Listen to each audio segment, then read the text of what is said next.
Para o nosso próximo palestrante, nosso ilustre palestrante, professor Arthur Quioro.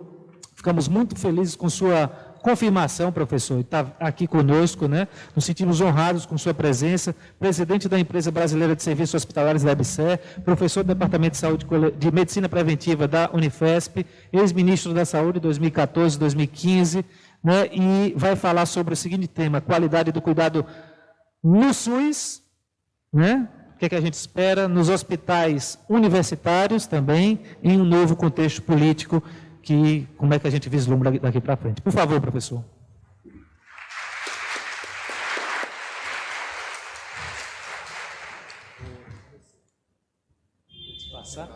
Pode sentar, eu vou sentar, vou assistir lá de baixo.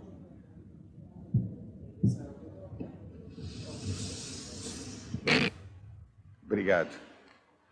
Gente, uma boa noite a todos, boa noite a todas. Eu estou muito feliz, apesar de muito cansado, né, de estar aqui com vocês. Nós fizemos uma longa jornada hoje, né, reitor?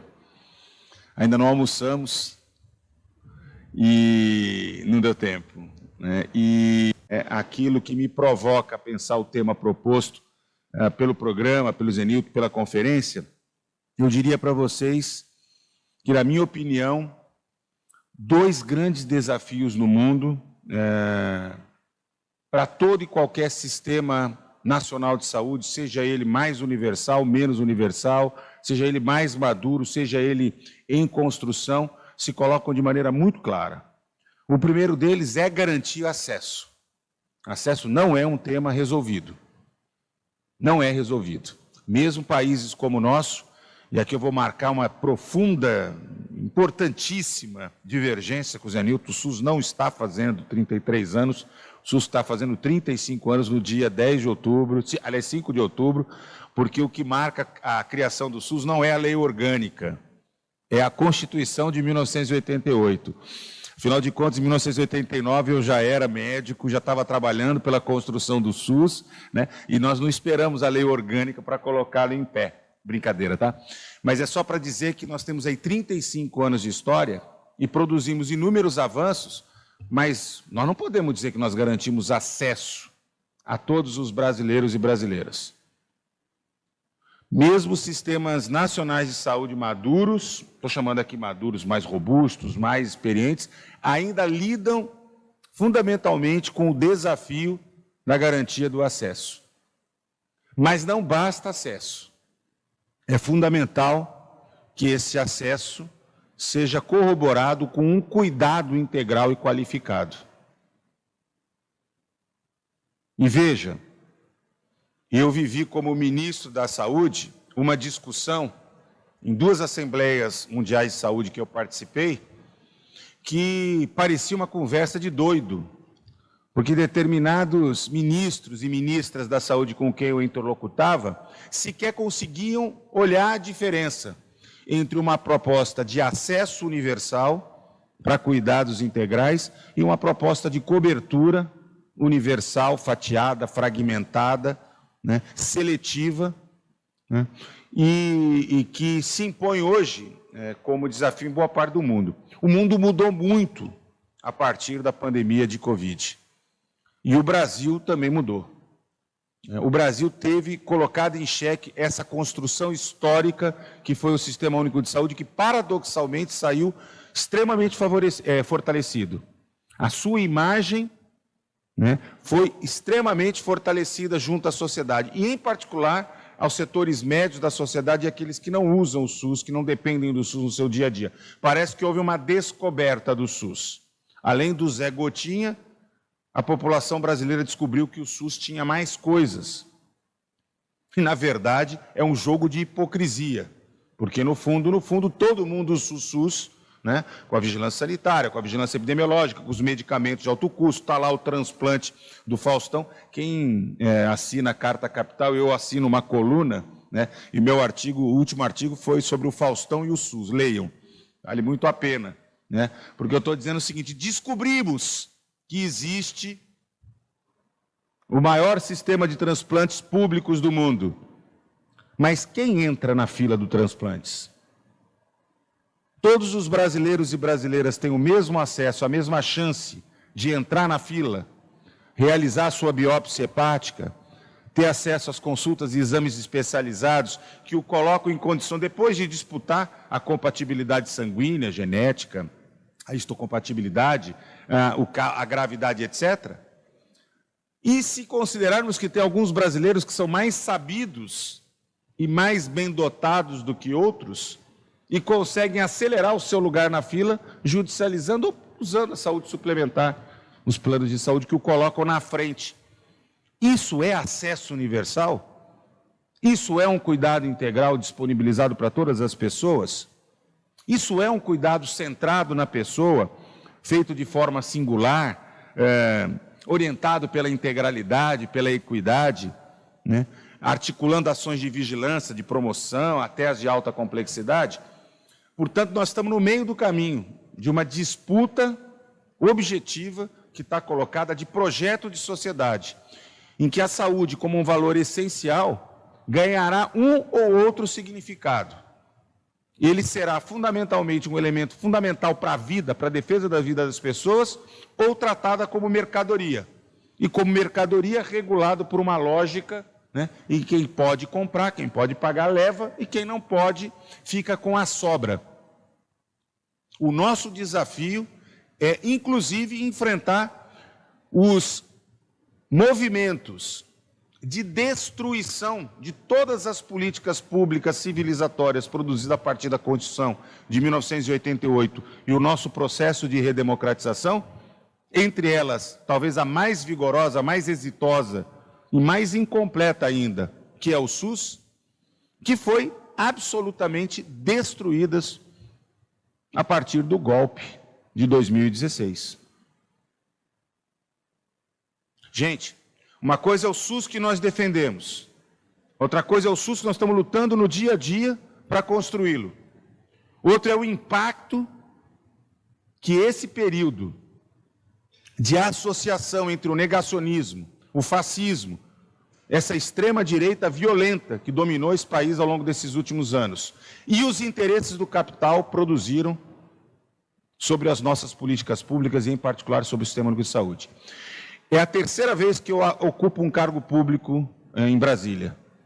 2003 a 2005, eu fui diretor de atenção especializada, coordenei a implantação da política de contratualização dos hospitais de ensino, a política nacional de transplante, a criação do SAMU, um monte de coisa. Voltei depois, 2 anos como ministro da Saúde. E é inacreditável o tamanho da destruição do Ministério da Saúde. A destruição que eu estou encontrando agora como dirigente da IBSER no Ministério da Educação. A gente muitas vezes não consegue imaginar o impacto que tem isso na construção do nosso sistema. É impossível produzir um sistema com qualidade sem informação segura. Quem segurou a informação segura durante a pandemia foi o consórcio da imprensa e o CONAS. Porque se nós dependêssemos do governo brasileiro, nós não teríamos sequer informação segura do ponto de vista epidemiológico. Só para dar um exemplo. O DataSUS foi destruído. Ele já era uma estrutura extremamente débil, com dificuldades, etc. Mas o que aconteceu foi um verdadeiro apagão. Mas nós temos que compreender que essa foi uma ação deliberada. E a deliberada de um governo é de um projeto. Um projeto que vem sendo engendrado desde os anos 70. Uma concepção que mostrou claramente que há uma forte ligação. O professor Pedro terminou exatamente destacando os determinantes sociais do processo saúde-doença, né? E eles nos levam a ter que rever a íntima ligação que tem entre economia, saúde e democracia. Não há SUS sem democracia. Não há democracia sem uma política nacional de saúde forte como a do SUS. Agora, não há nenhuma possibilidade de qualidade em saúde com o retorno da fome. 35 milhões de pessoas voltaram a ter fome nesse país. A fome, mais do que os problemas do ponto de vista ambiental, e eu concordo plenamente com o professor Pedro, nós vivemos hoje uma situação crítica, Mas, mais do que isso, o primeiro mundo, chamado primeiro mundo, não botou na agenda ainda o enfrentamento da fome, que graça na América Latina, que graça na África, que graça hoje na Europa Oriental, em boa parte do mundo. Como falar de qualidade quando aqueles que chegam para os nossos cuidados estão morrendo de fome? Como falar em qualidade? Vou dar um exemplo muito claro e objetivo para ver se a gente consegue conectar um pouco com o que eu estou querendo problematizar. Quando a gente organiza, e eu vivi isso como ministro, responsável por organizar uma rede de urgência e emergência, que articula as ações da atenção primária para urgência e emergência, que articula uma rede de urgência não hospitalar com as UPAs, com o SAMU, com uma rede de hospitalar, que linhas de cuidado para AVC, para trauma, para tal. E tem hoje 30% da nossa demanda dos serviços de saúde tensionadas pela violência. E nós simplesmente naturalizamos isso. Isso faz parte da vida.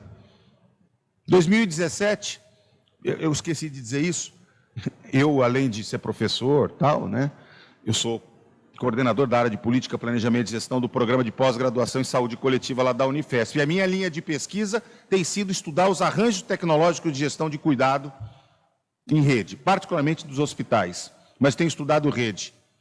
E aí, para fazer pesquisa, em um certo momento, eu fui para um hospital na Europa e mergulhei numa rede de urgência. Passei uma semana e eu estava incomodado com toda aquela eficiência, com toda aquela situação que eu estava vendo, aquele pronto-socorro cheio de idosos e etc.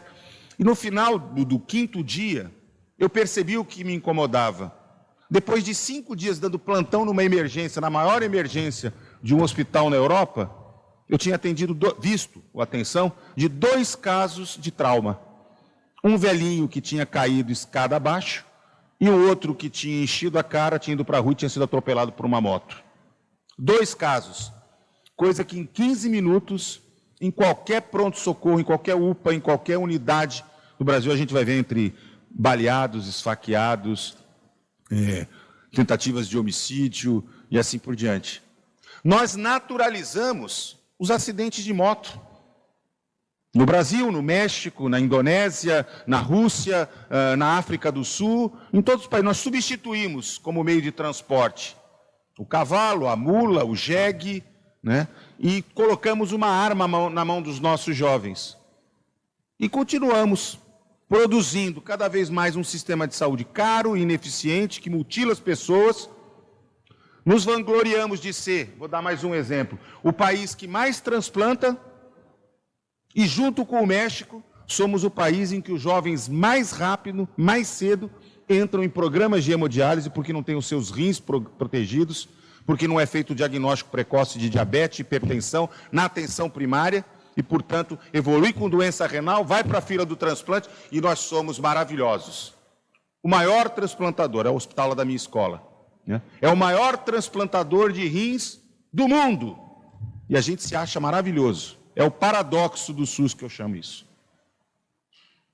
É nessa perspectiva que eu acho que a gente tem que tomar o tema da discussão da qualidade.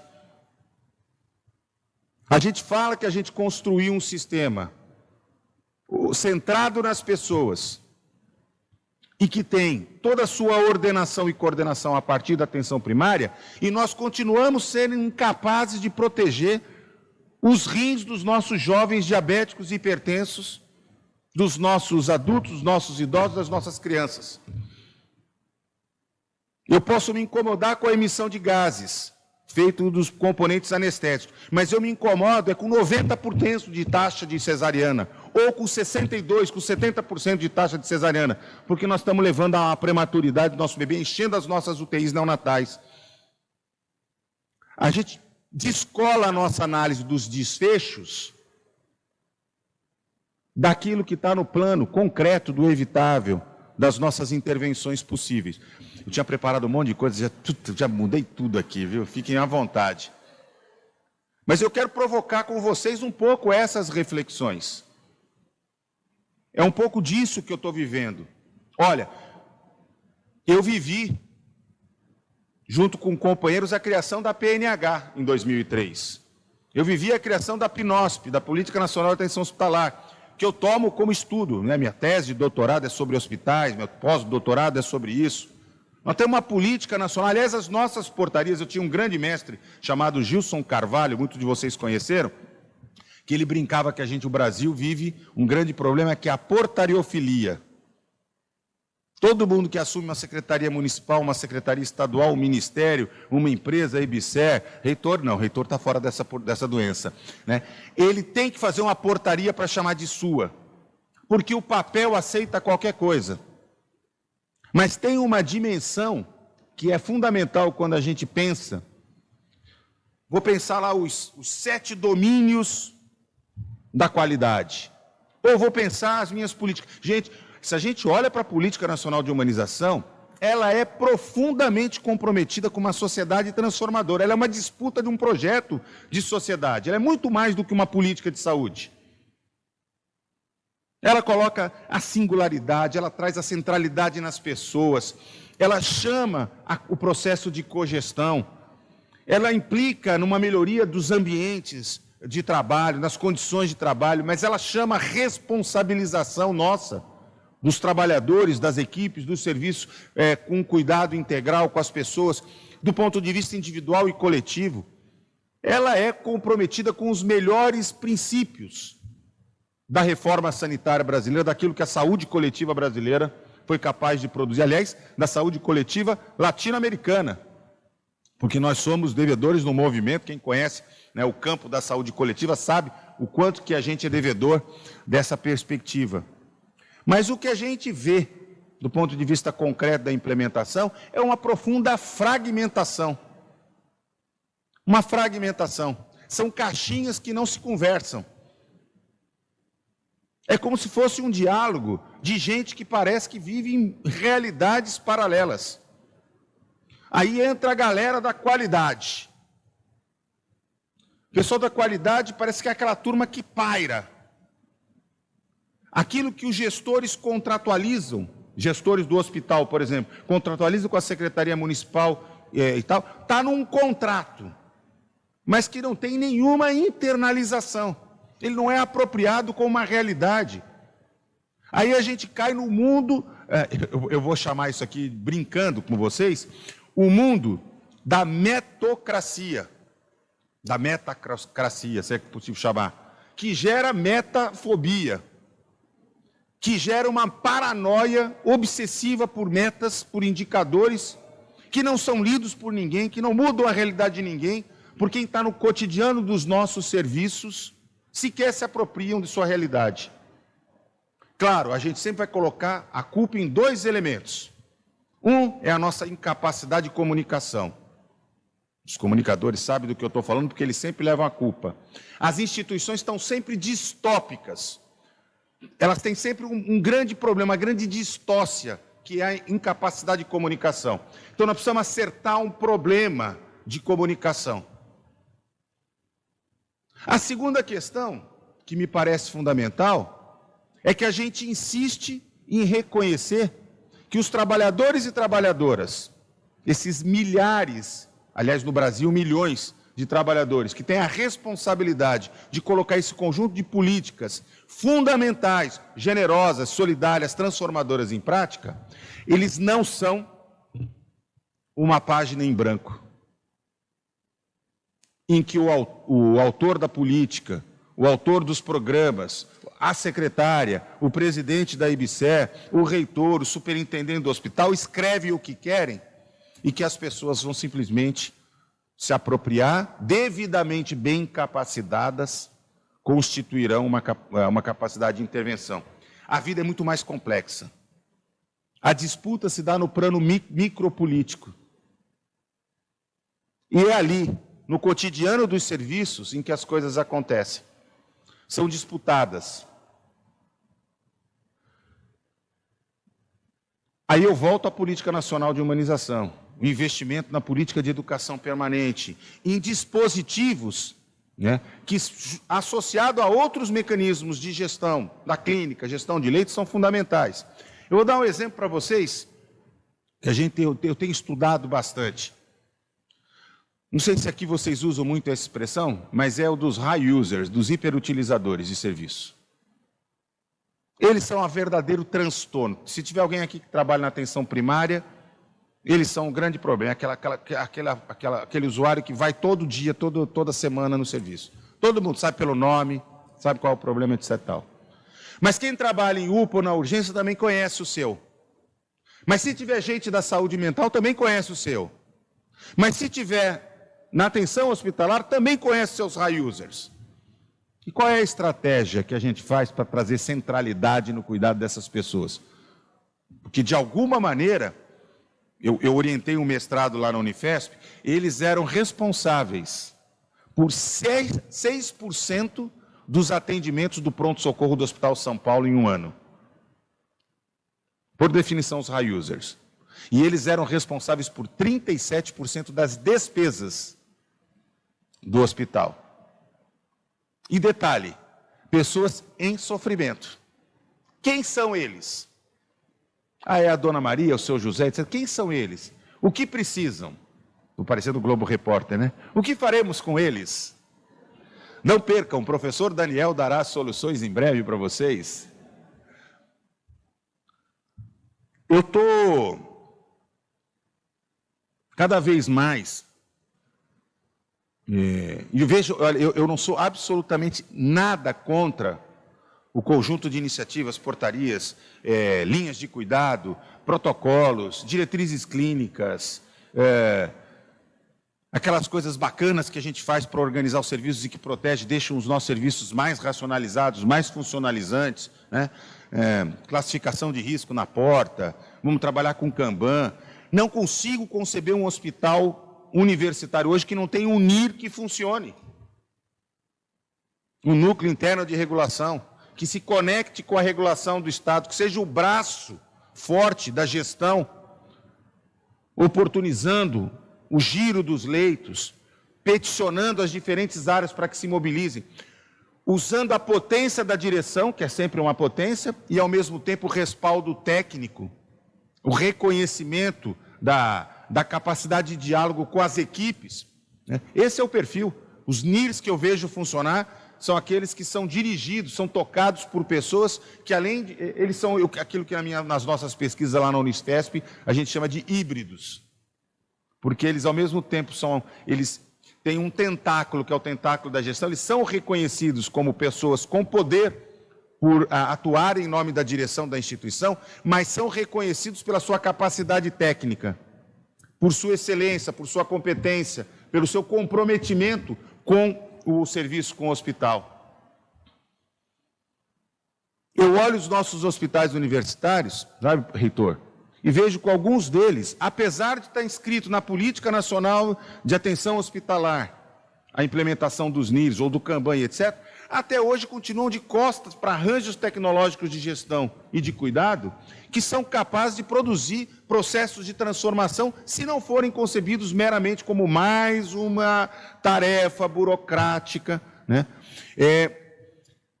Foi muito interessante as pesquisas que a gente desenvolveu ao longo da pandemia, porque ser pesquisador durante a pandemia também nos obrigou a dar continuidade nas pesquisas, né? E aí a gente foi vendo... A gente fez uma pesquisa lá na Unifesp, num grande hospital universitário na Zona Leste de São Paulo. A Zona Leste de São Paulo tem 3,5 milhões de habitantes. Tem uma grande referência hospitalar. E a gente mergulhou nesse hospital durante a pandemia para fazer uma intervenção. E é muito interessante pelo seguinte: os arranjos de gestão que implicavam em equipe multiprofissional e interprofissionalidade praticamente se desfizeram todos. Houve um recuo à posição estratégica que os médicos ocupavam nas equipes antes da pandemia ou antes da política de atenção hospitalar. Os arranjos tecnológicos que eram mais uniprofissionais e que, em particular, dependiam ou da enfermagem ou do serviço social, foram aqueles que conseguiram ter mais continuidade. Arranjos fundamentais em rede, porque é impossível pensar cuidado se ele não for em rede, praticamente se esfacelaram, no momento em que a gente mais precisava de rede, no momento que a gente mais precisava de integração. Vejo que a própria resposta brasileira para a pandemia, claro que eu estou fazendo aqui uma generalização, porque isso, no Brasil, nada é igual, né? A gente, por ser um país de dimensão continental, nós temos dimensões muito heterogêneas, experiências muito diferentes, mas nós tivemos uma resposta eminentemente voltada à assistência hospitalar e, em particular, assistência em terapia intensiva de suporte ventilatório. Hoje eu comentava, acho que o reitor deve lembrar, eu estou visitando todos os hospitais da rede da IBSER e o que eu encontro hoje é as nossas UTIs de adulto num padrão muito qualificado, em termos tecnológicos, equipes mais preparadas e etc., e as nossas UTIs neonatais completamente destruídas. Aqui talvez a da MEGEC seja uma exceção, mas em geral as UTIs neonatais foram colocadas em segundo plano e viram ponto de estrangulamento, por exemplo, na assistência obstétrica no país. Eu estou fazendo aqui um monte de diferença, mas o que eu quero dizer é o seguinte, gente. Não basta trocar a plaquinha de recepção da UBS do hospital por uma plaquinha de acolhimento.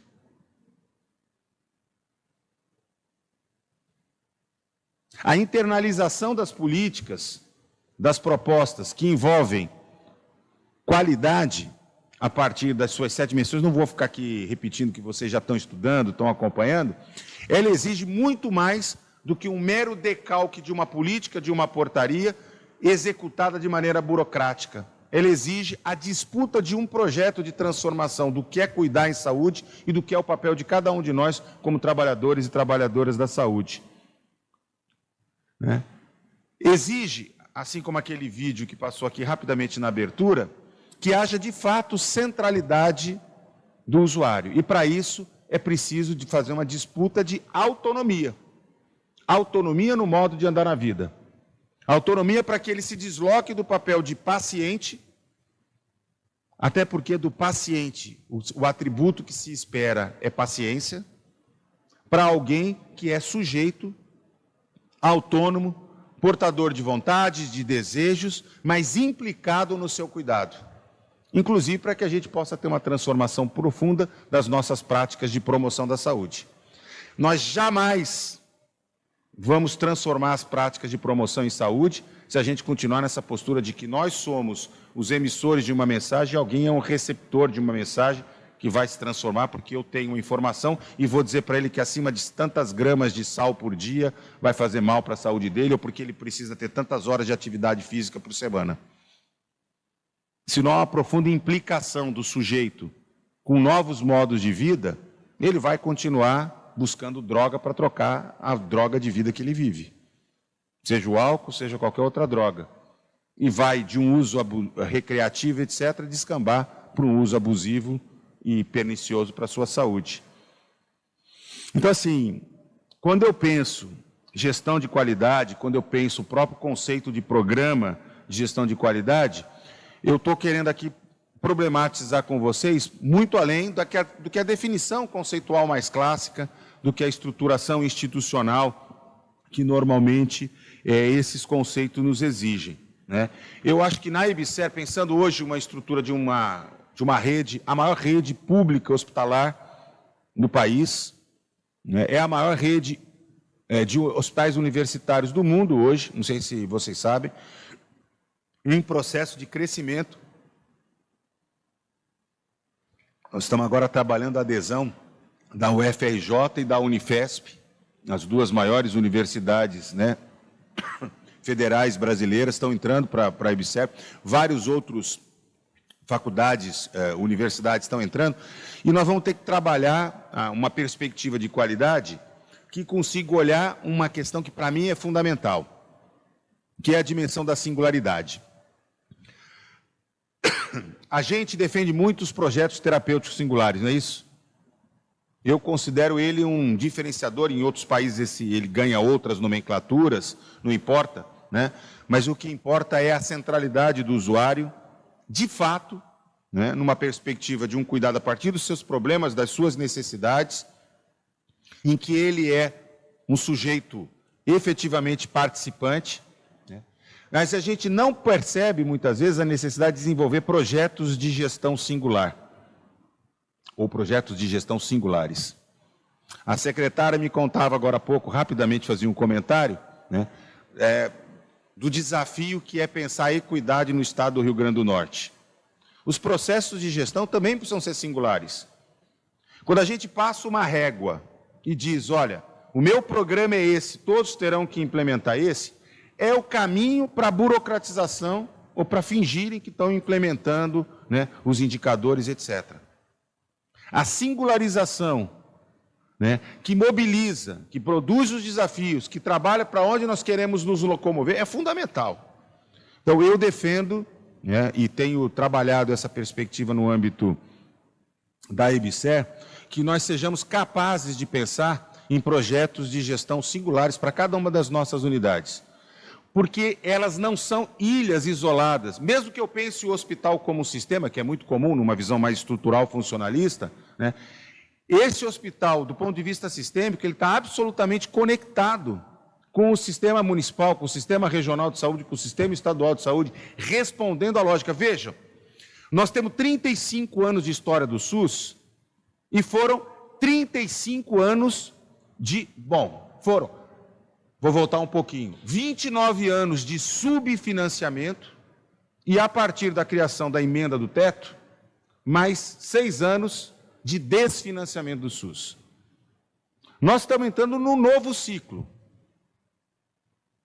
Eu coordenei o grupo de transição da saúde, né, do governo, agora no início do governo, e nós conseguimos, para este ano, inscrever uma realidade que adicionou 22 bilhões ao orçamento do Ministério da Saúde.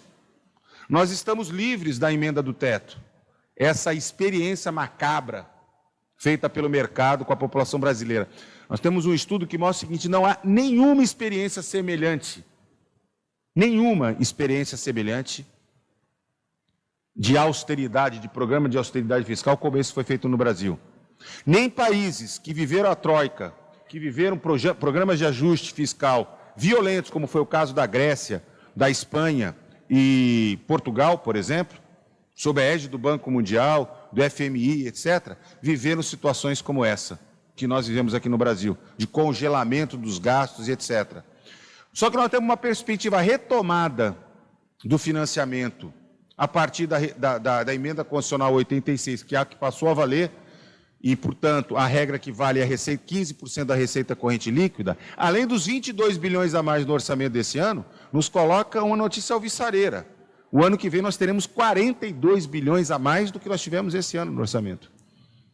Há quem diga, inclusive, que dependendo do comportamento da economia, como ele está vinculado à receita corrente líquida, pode chegar a 61 bilhões de reais a mais.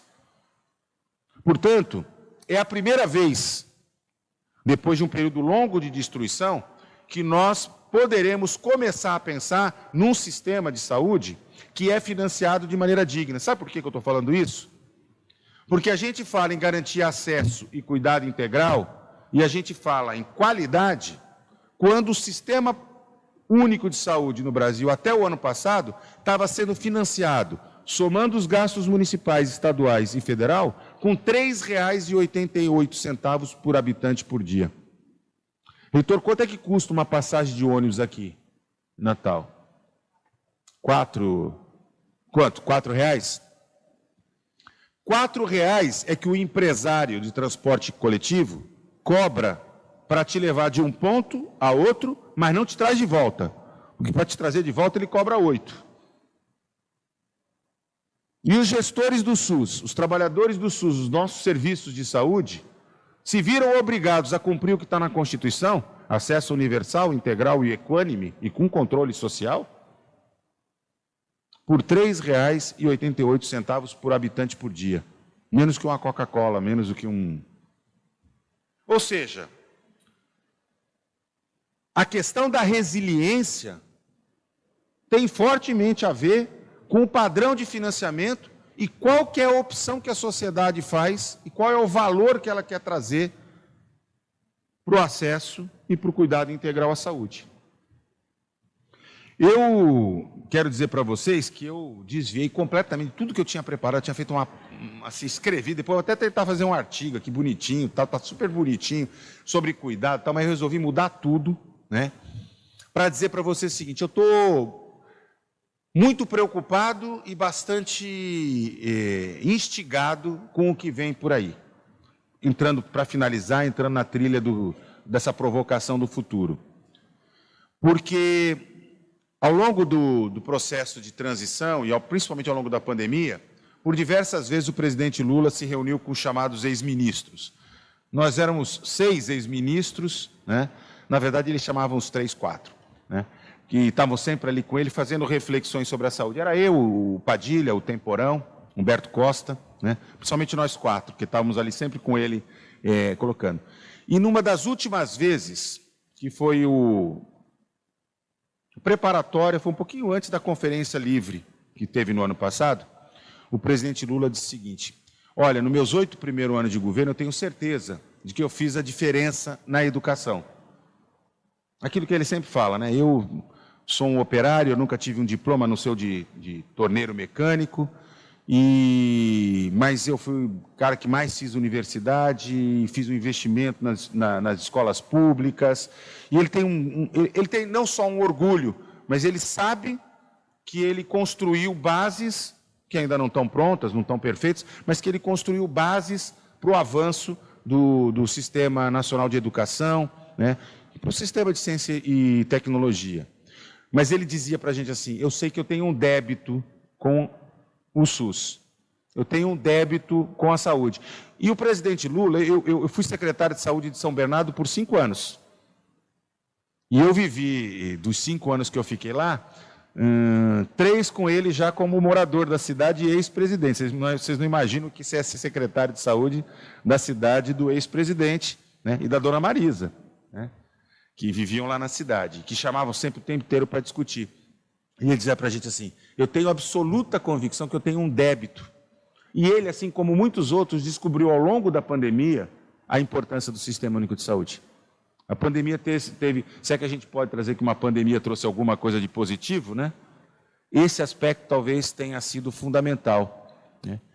E isso é decisivo, porque ao pautar, por exemplo, o compromisso no PAC 3 de investimentos que vão ser feitos na saúde, na atenção básica, na atenção especializada, na área de vigilância e saúde, nos hospitais universitários, nós vamos fazer uma diferença muito substantiva de produção de uma rede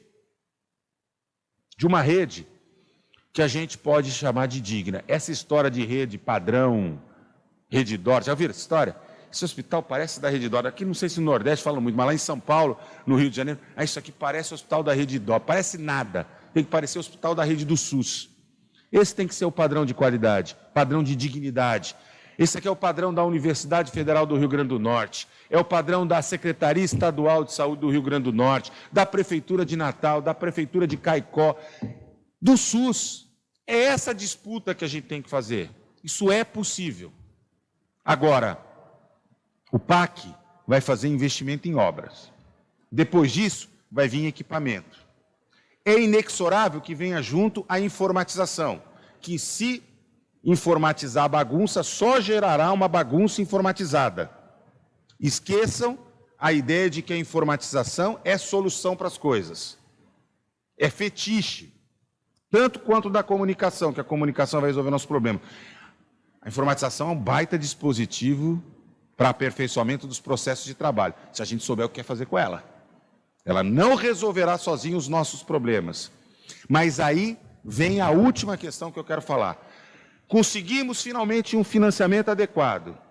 Conseguimos uma infraestrutura adequada para garantir acesso e enfrentar a iniquidade, priorizando aonde mais precisa, onde tem os vazios assistenciais.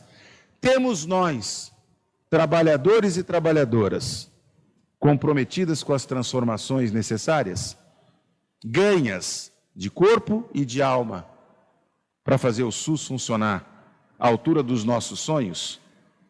O dia que a gente compatibilizar todas essas coisas, eu tenho absoluta convicção que a gente vai dizer: eu tenho um sistema de qualidade, eu tenho um sistema que roda, baseado em princípios fundamentais.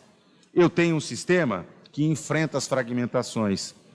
Eu tenho um sistema que consegue dar conta de um cuidado centrado no usuário, que consegue realizar cuidado de forma segura, para as pessoas e para a coletividade, que consegue intervir em tempo oportuno, que tem efetividade clínica, que produz equidade, que é orientado pelo enfrentamento das desigualdades, pela justiça social, que é eficiente e que é integrado em rede.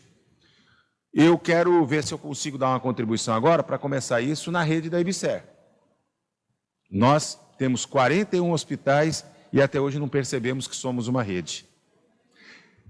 Quando eu conto para os meus professores colaboradores de fora do país que nós temos 25 bilhões de prontuários integrados num único sistema de prontuário e que nós não desenvolvemos uma única pesquisa clínica de forma integrada, que a gente não usa em nada isso para fazer segurança de paciente, fica todo mundo de bobeira. Como é que pode? A gente fala em integração em rede. Nós conseguimos agora assinar o primeiro protocolo com a Prefeitura do Recife, usando um conector criado aqui no Consórcio do Nordeste, na Fundação Estatal Saúde da Família, chamada IPES, para poder juntar prontuário do ESUS com o AGHU, que é o nosso sistema de prontuário eletrônico. Finalmente, agora a gente tem integração. Será que os nossos trabalhadores vão usar? Será que eles vão olhar? Vão orientar a sua intervenção a partir das necessidades? Cenas dos próximos capítulos. Dá para começar aqui pelo Rio Grande do Norte. Eu tenho aqui perturbado o nosso reitor do quanto a gente perde em potência ao não se perceber como rede. Não se perceber os nossos 3 hospitais como rede, os nossos 41 hospitais como rede. Mas mais do que isso, quando a gente não consegue se perceber como potência em rede, com a Secretaria Municipal, com a Secretaria Estadual. Eu tenho absoluta certeza, até porque fui secretário municipal de saúde por 9 anos, né, somando toda a minha trajetória, que a gente passa o tempo inteiro xingando e reclamando dos prestadores, dos hospitais universitários, das santas casas, dos hospitais públicos, porque eles não nos entregam, etc. E aí a gente vai olhar os nossos gestores dos nossos hospitais, as nossas equipes, eles passam o tempo inteiro reclamando dos gestores da Secretaria Municipal, da Secretaria Estadual, do povo da regulação que não me compreende, que faz vaga zero para cima de mim e que reclama, etc, etc. Chegou o momento de trabalhar em rede de verdade. Aí a gente vai conseguir trabalhar com objetivos que vão se expressar em metas, que vão trabalhar em indicadores, que nós vamos conseguir monitorar, que vai fazer toda a diferença na vida dos usuários, dos trabalhadores, dos nossos serviços, nas entregas que a gente vai fazer. Mas a gente precisa desmontar, de fato, essa percepção de que sozinho a gente chega em algum lugar. A gente não chega em algum lugar. Só posso pensar em qualidade se eu tiver, de fato, um sistema que opere em rede. Trabalhadores e trabalhadoras que estejam mobilizados e ganhos para uma perspectiva de uma transformação. Eu falei que eu ia falar pouco, não falei pouco, tá certo? Mas acho, e assim, estava muito cansado, mas aí a gente vai animando, e eu espero ter podido trazer alguma reflexão para cada um de vocês, né, sobre essa nossa conversa. Sem querer ser dono de nada, nenhuma verdade absoluta, mas só trazendo algumas provocações de coisas que têm me mobilizado. Vejam, vou terminar com isso. Quando eu cheguei na IBSER, agora 1º de março, a orientação que tinha era a seguinte: não temos, viu, secretária? Era essa orientação da presidência, da direção da IBSER. Não temos nada a ver com o SUS. A nossa rede é do MEC, é ensino e pesquisa. Se vocês olharem a pasta da IBSER, aquela pasta verde, era assim: IBSER é MEC. Claro que isso tem a ver com financiamento, tem a ver lá com o ex-ministro que...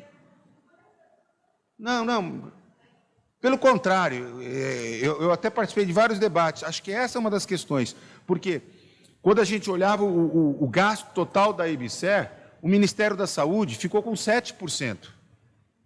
93% do financiamento da IBSER, da rede, ficou por conta do MEC. Né? E esse foi o grande desserviço, né, que um certo ministro que colocou o jaleco do SUS durante a pandemia e fez sucesso, achou que isso bastava para defender o SUS e cortou o REUF, cortou todo o recurso. Né? Se a gente não tiver hospitais universitários que sejam do SUS, no SUS e para o SUS, não tem conversa sobre qualidade, não tem conversa sobre acesso nem cuidado. Agora vejam, o nosso papel é fazer assistência de qualidade, o nosso papel é fazer ensino de qualidade a partir das necessidades da população, o nosso papel é fazer pesquisa e inovação. Mas o problema é entender que pesquisa e inovação não se faz só com novos fármacos, com novos equipamentos, com tecnologias chamadas duras. As chamadas tecnologias leves, tecnologias relacionais, as tecnologias, os arranjos tecnológicos de gestão de cuidado, são mais transformadores do que os investimentos em grandes tecnologias. Não estou aqui defendendo desestruturar os nossos hospitais, não acompanhar a modernização tecnológica. Eu só estou chamando a atenção para que há outras tecnologias, as chamadas tecnologias leves, a humanização, a educação permanente, a cogestão, um Kanban, um NIR, são exemplos de tecnologias leves que trazem muito mais impactos do ponto de vista da efetividade, da eficácia, do que muitas vezes investimentos em grandes consultorias, né, em grandes movimentos de leans da vida, tá certo? Que nos amarram, que nos engessam e que não nos mobilizam para as transformações necessárias. Apostem nisso. Acho que, como presidente da IBSER, é um pouco nessa linha que eu vou jogar muito peso, tá?